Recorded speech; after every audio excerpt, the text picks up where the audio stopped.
दोस्तों, सुनील एक सामान्य परिवार में जन्मे व्यक्ति थे, लेकिन उनकी सोच अपने परिवार और समाज से बिल्कुल अलग थी। उनका मानना था कि भगवान के बजाय मेहनत और कर्म में विश्वास करना चाहिए। बचपन से ही उन्होंने मंदिरों में कदम नहीं रखा और पूजा पाठ को समय की बर्बादी समझा। उनके पिता, जो एक मंदिर के पुजारी थे, अक्सर कहते थे कि उनके बेटे की सोच एक ब्राह्मण के घर जन्म लेने के बावजूद विपरीत है। सुनील का ध्यान केवल पढ़ाई और अपने लक्ष्य पर था, एक बड़ा अधिकारी बनना। उनके इस दृष्टिकोण के कारण परिवार और समाज में उनका मजाक उड़ाया जाता था। धार्मिक त्योहारों और पूजा पाठ से दूर रहने वाले सुनील ने अपने बचपन से ही यह ठान लिया था कि वे केवल अपनी मेहनत के बल पर कुछ बनकर दिखाएंगे। यहीं से उनकी जिंदगी की यात्रा शुरू होती है, जिसमें वे नास्तिकता और विज्ञान पर अपनी अडिग आस्था के साथ आगे बढ़ते हैं। जहां सुनील अपने सपनों को पूरा करने के लिए दिन रात मेहनत कर रहे थे, वहीं उनके नास्तिक विचार उनके पिता और समाज के लिए चिंता का विषय बन गए। उनके पिता का मानना था कि भगवान का आशीर्वाद हर सफलता में जरूरी है, लेकिन सुनील ने इसे हमेशा खारिज किया। उन्होंने तर्क दिया कि भगवान में विश्वास करने से ज्यादा जरूरी है अपने कर्मों पर विश्वास करना। सुनील का यह व्यवहार उनके परिवार को समाज में शर्मिंदा करता था। लोग उनके पिता से कहते थे कि आपका बेटा धर्म को नहीं मानता, यह आपके परिवार की प्रतिष्ठा को खराब कर रहा है। लेकिन सुनील इन बातों को नजरअंदाज कर केवल अपने लक्ष्य की ओर बढ़ते रहे। यहीं से उनकी कहानी समाज के साथ उनके वैचारिक संघर्ष की ओर मुड़ती है। सुनील ने यूपीएससी की तैयारी के लिए दिल्ली का रुख किया। वहां उन्हें एक रूममेट मिला, जो पूरी तरह से भगवान में आस्था रखने वाला व्यक्ति था। रूम में भगवान की तस्वीरें और पूजा पाठ का माहौल देखकर सुनील को बेहद गुस्सा आया। उन्होंने अपने रूममेट से कहा कि वह भगवान के पोस्टर हटा दे, लेकिन रूममेट ने ऐसा करने से इनकार कर दिया। सुनील को मजबूरी में उसी रूम में रहना पड़ा, जहां दोनों के विचार लगातार टकराते रहे। रूममेट पूजा के बाद पढ़ाई करता, जबकि सुनील दिन रात मेहनत में लगे रहते। यह संघर्ष केवल दो व्यक्तियों के बीच नहीं था, बल्कि भगवान में आस्था और नास्तिकता के बीच का था। सुनील ने अपनी मेहनत से यूपीएससी की परीक्षा में शानदार रैंक हासिल की, जबकि उनके रूममेट का चयन नहीं हो पाया। इस सफलता ने सुनील को यह यकीन दिला दिया कि मेहनत ही सब कुछ है और भगवान का अस्तित्व मात्र एक कल्पना है। उन्होंने अपने रूममेट और पिता को यह समझाने की कोशिश की कि भगवान की पूजा से कुछ नहीं होता, बल्कि केवल मेहनत ही सफलता की कुंजी है। सुनील का यह आत्मविश्वास उन्हें और मजबूत बनाता है, लेकिन उनके पिता अब भी इस बात से दुखी थे कि उनका बेटा भगवान में विश्वास नहीं रखता। उनकी सोच और सफलता के बीच का यह टकराव कहानी को अगले चरण में ले जाता है। यूपीएससी की परीक्षा पास करने के बाद सुनील को भोपाल में एसपी का पद दिया गया। उन्होंने अपने कार्यकाल में निष्पक्षता और ईमानदारी से काम किया। धर्म और जाति से परे इंसानियत को प्राथमिकता देने वाले सुनील ने अपराधियों के खिलाफ कड़ा रुख अपनाया। उनकी सफलता ने उन्हें समाज में एक ऊंचा स्थान दिलाया, लेकिन उनके पिता को हमेशा यह चिंता रहती थी कि उनका बेटा धर्म और भगवान को नकारता है। सुनील अब भी अपने नास्तिक विचारों पर अडिग थे और अपने जीवन को केवल कर्म और मेहनत पर केंद्रित कर रहे थे। लेकिन उनकी जिंदगी में एक ऐसी घटना होने वाली थी जो उनके विचारों को पूरी तरह बदल देगी। महाकुंभ मेले के दौरान सुनील को भीड़ नियंत्रण और सुरक्षा व्यवस्था की जिम्मेदारी दी गई। सुनील ने इस आयोजन को पैसे की बर्बादी माना और इसे समाज के विकास के लिए खर्च करने की वकालत की। महाकुंभ में ड्यूटी के दौरान उनकी नजर एक अघोरी साधु पर पड़ी, जो एक लकड़ी का बॉक्स लेकर घूम रहा था। सुनील को उस साधु पर शक हुआ और उन्होंने उसका बॉक्स जब्त कर लिया। साधु का दावा था कि वह बॉक्स केवल उसके हाथों से खुल सकता है। सुनील ने इसे अपनी पुलिस चौकी ले जाकर खोलने की कोशिश की, लेकिन वह बॉक्स नहीं खुला। रात के समय सुनील को एक डरावना सपना आया, जिसमें उन्होंने काले नागों को देखा। जब उनकी नींद खुली, तो वह लकड़ी का बॉक्स अचानक जेल के अंदर साधु के पास पहुंच चुका था। यह घटना सभी पुलिस कर्मियों को हैरान कर गई। सुनील ने इसे साधु की चाल मानते हुए और सख्ती दिखाई, लेकिन साधु ने एक चमत्कार करके उनके खोए हुए सामान को बॉक्स से निकाल कर दिखा दिया। इस घटना ने सुनील के विश्वास को हिला दिया और उन्हें पहली बार लगा कि उनकी सोच से परे भी कुछ हो सकता है। चमत्कारी घटना ने सुनील के दिल में हलचल मचा दी। उन्होंने महसूस किया कि शायद भगवान का अस्तित्व सच में है। साधु ने उन्हें भगवान की महिमा और जीवन में विश्वास की ताकत के बारे में बताया।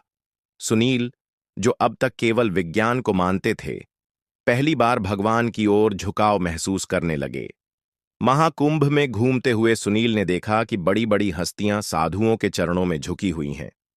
उन्होंने यह समझा कि भगवान का अस्तित्व केवल चमत्कारों तक सीमित नहीं है, बल्कि शांति और सुकून पाने का जरिया है। यह बात उनके दिल को छू गई और उन्होंने भगवान की शक्ति को महसूस किया। महाकुंभ से लौटने के बाद सुनील ने अपने पिता को फोन कर पहली बार भगवान का नाम लिया। यह उनके जीवन में बड़ा बदलाव था। उन्होंने माना कि मेहनत और भगवान में विश्वास साथ साथ चलते हैं। उनकी यह यात्रा नास्तिकता से आस्तिकता की ओर प्रेरणादायक थी और उन्होंने अपनी जिंदगी में नई शुरुआत की। महाकुंभ से लौटने के बाद सुनील की सोच में एक बड़ा बदलाव आया। उन्होंने महसूस किया कि धर्म और कर्म एक दूसरे के पूरक हैं।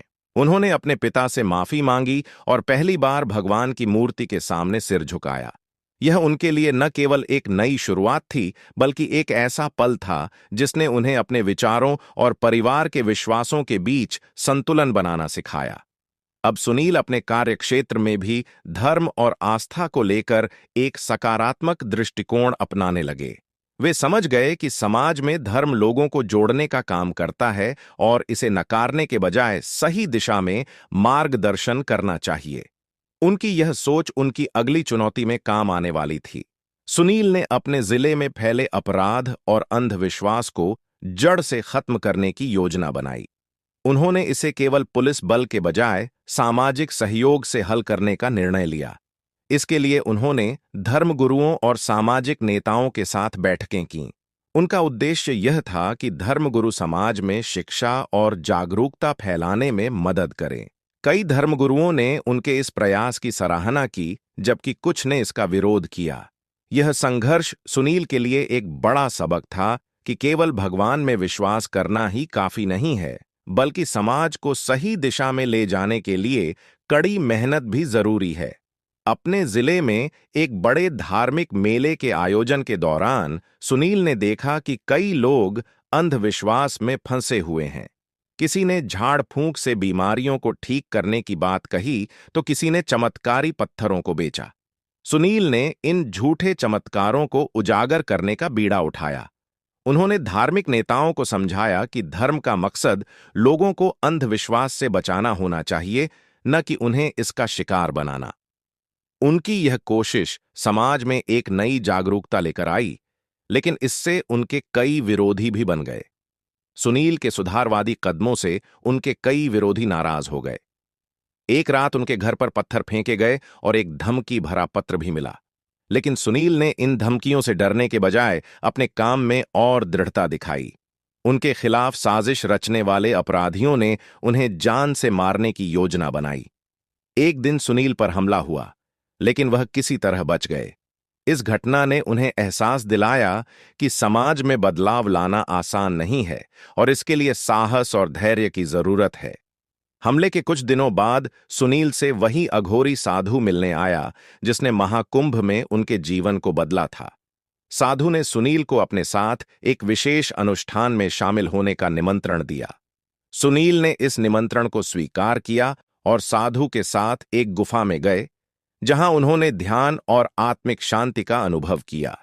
साधु ने उन्हें समझाया कि भगवान और कर्म दोनों जीवन में समान रूप से महत्वपूर्ण हैं और इन दोनों के संतुलन से ही इंसान अपने जीवन का उद्देश्य समझ सकता है।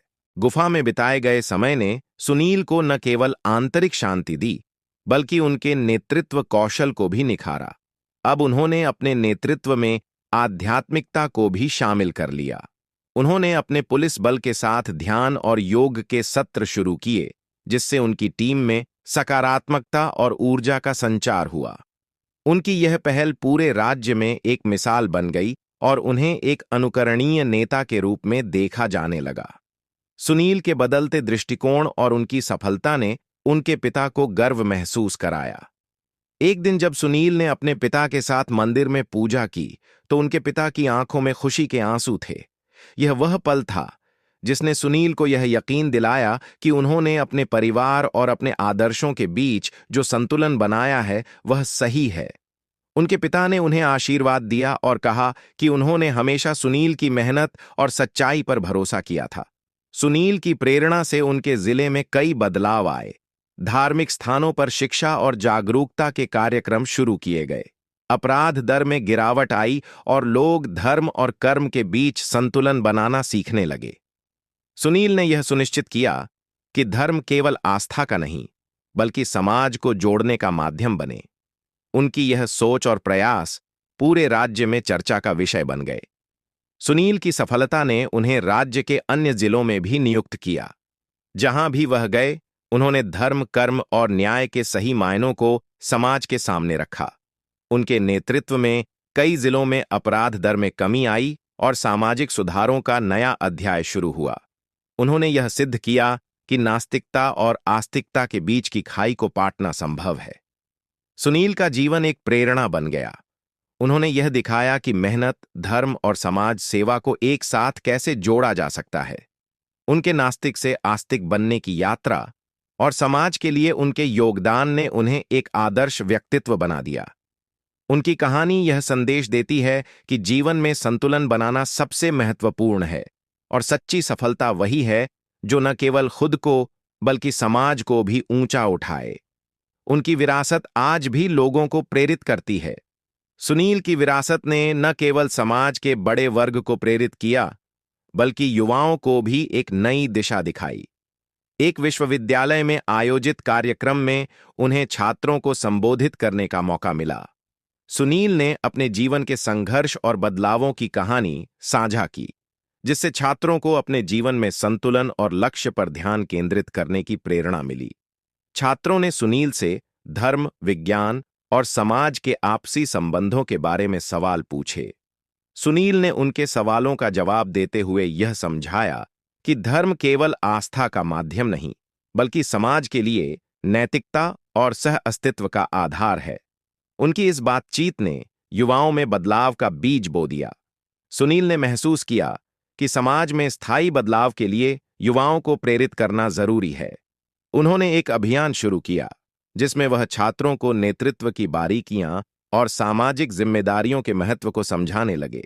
सुनील ने युवा शक्ति सम्मेलन का आयोजन किया, जहां छात्रों ने अपने विचार और योजनाएं प्रस्तुत कीं। इस अभियान से कई युवाओं ने समाज सेवा की राह अपनाई। सुनील का यह प्रयास न केवल एक नई लहर लाया, बल्कि युवाओं को अपने देश और समाज के प्रति जिम्मेदार बनाया। युवाओं के साथ संवाद के दौरान सुनील को यह महसूस हुआ कि धर्म और विज्ञान के बीच एक बड़ा अंतराल है। उन्होंने इस विषय पर गहराई से काम करने का निश्चय किया। उन्होंने धार्मिक नेताओं और वैज्ञानिकों के साथ सेमिनार आयोजित किए, जहां इन दोनों धाराओं को जोड़ने की कोशिश की गई। इस पहल ने समाज में धर्म और विज्ञान के बीच संवाद को बढ़ावा दिया। लोग समझने लगे कि विज्ञान और धर्म एक दूसरे के विरोधी नहीं हैं, बल्कि सही समझ और उपयोग से वे समाज के लिए सहायक हो सकते हैं। सुनील की कोशिशें अब देश की सीमाओं को पार कर रही थीं। उन्हें संयुक्त राष्ट्र में बोलने का अवसर मिला, जहां उन्होंने समाज में संतुलन और नैतिकता के महत्व पर अपनी बात रखी। उनकी कहानी और विचारों ने अंतर्राष्ट्रीय मंच पर भी सराहना पाई। उन्होंने विभिन्न देशों के प्रतिनिधियों से मुलाकात की और उनके साथ सांस्कृतिक और सामाजिक आदान प्रदान को बढ़ावा देने पर चर्चा की। उनकी इस यात्रा ने भारत के विचारों और सांस्कृतिक धरोहर को दुनिया के सामने और मजबूत तरीके से प्रस्तुत किया। अंतर्राष्ट्रीय मंच से लौटने के बाद सुनील को अपने राज्य में एक नई समस्या का सामना करना पड़ा। वहां सांप्रदायिक तनाव का माहौल बन रहा था। सुनील ने इस समस्या को गहराई से समझा और लोगों के बीच संवाद स्थापित करने का प्रयास किया। उन्होंने विभिन्न समुदायों के नेताओं के साथ बातचीत की, और उन्हें साथ लाकर एकता का संदेश दिया। उनकी कोशिशों से तनाव को कम किया गया और लोग एक बार फिर से शांति और सद्भाव की राह पर लौट आए। सांप्रदायिक तनाव के बाद सुनील ने धार्मिक सहिष्णुता को बढ़ावा देने के लिए एक स्थायी कार्यक्रम शुरू किया। उन्होंने साझा संस्कृति नामक एक पहल की शुरुआत की, जिसमें विभिन्न धर्मों के त्योहार और परंपराओं को मिलकर मनाने का आयोजन किया गया। इस पहल ने समाज में एकता और भाईचारे को बढ़ावा दिया। लोगों ने महसूस किया कि धर्म बांटने के लिए नहीं, बल्कि जोड़ने के लिए है। इस कार्यक्रम ने समाज में गहरी छाप छोड़ी और सुनील को एक सुलहकर्ता के रूप में पहचान दिलाई। सामाजिक जिम्मेदारियों के बीच सुनील को अपनी व्यक्तिगत जिंदगी में भी चुनौतियों का सामना करना पड़ा। उनके परिवार को समय न दे पाने की वजह से रिश्तों में खटास आने लगी। उन्होंने इसे गंभीरता से लिया और अपने परिवार के साथ समय बिताने का निर्णय लिया। उन्होंने समझा कि समाज में संतुलन लाने के लिए पहले अपने जीवन में संतुलन होना जरूरी है। उनके इस कदम ने उनके परिवार को और मजबूत किया और उन्हें अपने कार्यों में और अधिक समर्थन मिला। सुनील ने अपनी बेटी और बेटे को भी अपने काम का हिस्सा बनाना शुरू किया। उन्होंने उन्हें बताया कि समाज सेवा केवल एक कार्य नहीं, बल्कि जीवन जीने का एक तरीका है। उनके बच्चे उनके विचारों से प्रेरित होकर सामाजिक कार्यों में शामिल हुए। इससे सुनील को नई ऊर्जा मिली और उनका परिवार समाज में एक आदर्श बन गया। उन्होंने अपने बच्चों को यह सिखाया कि धर्म, कर्म और परिवार का संतुलन ही जीवन का सबसे बड़ा आधार है। अब सुनील ने समाज में सतत विकास के लिए काम करना शुरू किया। उन्होंने पर्यावरण संरक्षण, शिक्षा और स्वास्थ्य सेवाओं पर ध्यान केंद्रित किया। उनके नेतृत्व में कई पर्यावरणीय कार्यक्रम शुरू किए गए, जैसे वृक्षारोपण अभियान और जल संरक्षण परियोजनाएं। इस पहल ने समाज को यह सिखाया कि विकास केवल भौतिक प्रगति का नाम नहीं है, बल्कि यह सामाजिक, आध्यात्मिक और प्राकृतिक संतुलन पर आधारित होना चाहिए। सुनील की जीवन यात्रा अब अपने अंतिम अध्याय में थी। उन्होंने अपनी सभी जिम्मेदारियों को पूरी ईमानदारी से निभाया और समाज को नई दिशा दी। एक बड़े समारोह में उन्हें उनकी सेवाओं के लिए सम्मानित किया गया। सुनील ने इस अवसर पर कहा, जीवन का उद्देश्य केवल अपने लिए नहीं, बल्कि समाज के लिए जीना है। धर्म, कर्म और परिवार का संतुलन ही सच्ची सफलता की कुंजी है। उनके बाद उनके बच्चे और समाज के युवा उनकी विरासत को आगे बढ़ाने के लिए तैयार थे। इस तरह सुनील की कहानी का अंत एक नई शुरुआत का संकेत थी, जो समाज को प्रेरणा देती रहेगी। दोस्तों, अगर आपको यह कहानी पसंद आई हो तो वीडियो को लाइक करें और हमारे चैनल को सब्सक्राइब करें, ताकि ऐसी और कहानियां आप तक पहुंचती रहें। जय हिंद, जय भारत।